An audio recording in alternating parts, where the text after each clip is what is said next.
நெடுங்கடலும் தண்ணீர்மை குன்றும் தடிந்தெழிலி தான் நல்கா தாகிவிடின். இந்த குறளில் திருவள்ளுவர் மழையின் மகத்துவத்தை மிக உயர்ந்த உவமையால் எடுத்துரைக்கிறார். நெடுங்கடல், எல்லையற்ற பெருங்கடல்.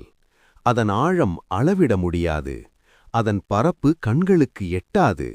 ஆனால் அந்தக் கடலுக்குக் கூட மழை அவசியம் என்று வள்ளுவர் கூறுகிறார்.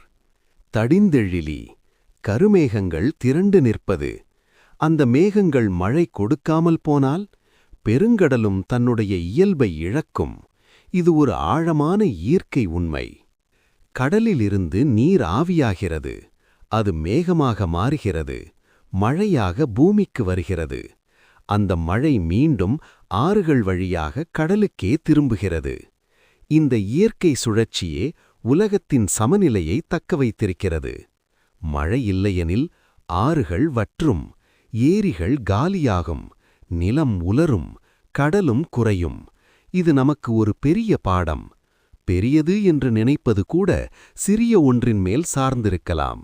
ஒரு மழைத்துளி, ஒரு மேகம், ஒரு இயற்கை சுழற்சி, இதுவே உலகின் ஆதாரம். இந்த குறள் நமக்கு சொல்வது இயற்கை ஒன்றோடு ஒன்று இணைந்த அமைப்பு. அதை நாம் காப்பாற்ற வேண்டும். நீர் பாதுகாப்பு, மரம் நடுதல், சுற்றுச்சூழல் பாதுகாப்பு, இவை அனைத்தும் உலகத்தின் எதிர்காலத்திற்கான கடமை. பெருங்கடலையும் காக்கும் சக்தி மழைக்கே உண்டு. இதுவே திருக்குறள் 17ஆம் குறள் நமக்கு கற்றுத்தரும் இயற்கையின் நிரந்தர ஞானம்.